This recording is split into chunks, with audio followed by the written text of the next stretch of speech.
بسم اللہ الرحمن الرحیم۔ ناظرین، آج کا چوتھا ویلاگ اور پیج ہے 256 256 اور چوتھا ویلاگ ہے اور ہیڈنگ ہمارا وہی چل رہا ہے، ازواج مطہرات کے ساتھ معاشرت۔ ناظرین، اردو زبان میں سرور عالم صلی اللہ علیہ وسلم کی سیرت پر جامع ترین کتاب سیرت النبی صلی اللہ علیہ وآلہ وسلم۔ رائٹر ہیں اس کتاب کے علامہ شبلی نعمانی رحمۃ اللہ، علامہ سید سلیمان ندوی رحمۃ اللہ، جلد نمبر 2۔ بسم اللہ الرحمن الرحیم۔ الحمد للہ رب العالمین والصلاة والسلام علی رسولہ محمد وعلی آلہ واصحابہ اجمعین۔ باغ بہشت سے مجھے حکم سفر دیا تھا کیوں، باغ بہشت سے مجھے حکم سفر دیا تھا کیوں، کار جہاں دراز ہے اب میرا انتظار کر، انقلابات دہر کی بنیاد حق جو حقدار تک نہیں پہنچا، بہت برباد ہیں لیکن صدائے انقلاب آئے، وہیں سے وہ پکار اٹھے گا جو ذرہ جہاں ہوگا۔ Vlog number 4۔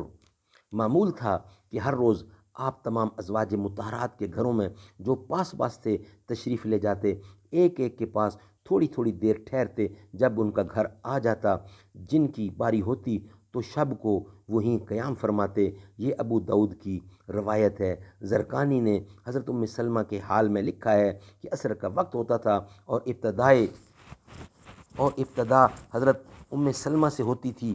بعض روایتوں میں ہے کہ جن کی باری ہوتی تھی انہی کے گھر پر تمام ازواج مطہرات آ جاتی تھیں اور دیر تک صحبت رہتی تھی۔ کچھ رات گئے سب رخصت ہو جاتی تھیں۔ اس سے ظاہر ہوگا کہ گو ازواج مطہرات میں کبھی منافست کا اظہار ہوتا تھا، لیکن دل صاف تھے اور باہم مل کر لطف صحبت اٹھاتی تھیں۔ آن حضرت کے شرف محبت نے جس طرح ان آئینوں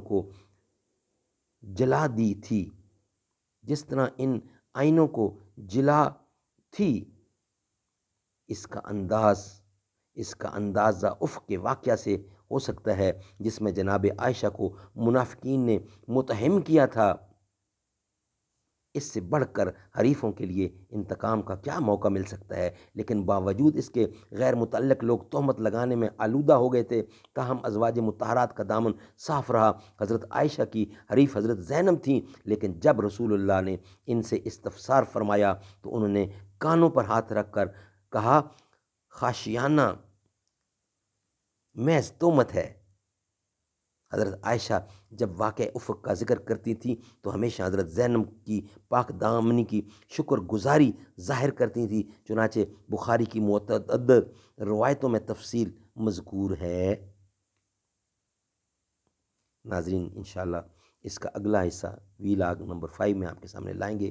ازواج مطہرات کا ذکر ہو رہا ہے، تسلی سے سننے والا ہے، تسلی سے بیان کرنے والا ہے، جلدی والا نہیں ہے، اس لیے سنیں اور عمل کریں۔ مسلمانوں کی مائیں ہیں، مومنوں کی مائیں ہیں، حضور کی زوجہ مومنوں کی مائیں ہیں، ہماری مائیں ہیں۔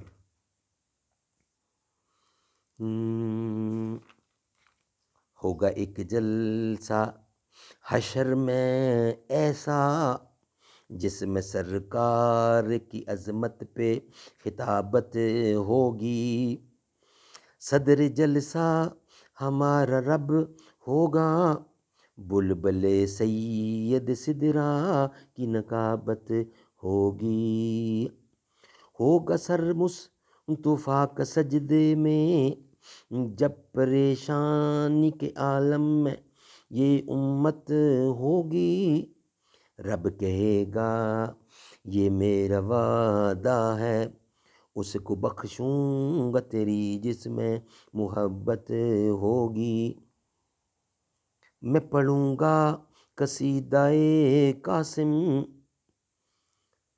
جلسہ حشر میں مجھ کو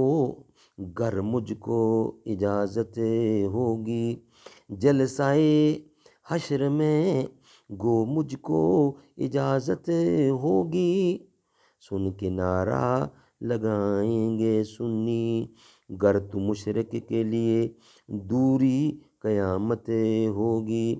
حشر کا دن بھی عجب دیکھنے والا ہوگا، زلف لیرا کے وہ جب آئیں گے۔ پھر قیامت میں بھی ایک اور قیامت ہوگی، ان کو مختار بنایا ہے میرے مولا نے۔ خلد میں بس وہی جا سکتا ہے جس کو حسنین کے بابا کی اجازت ہوگی۔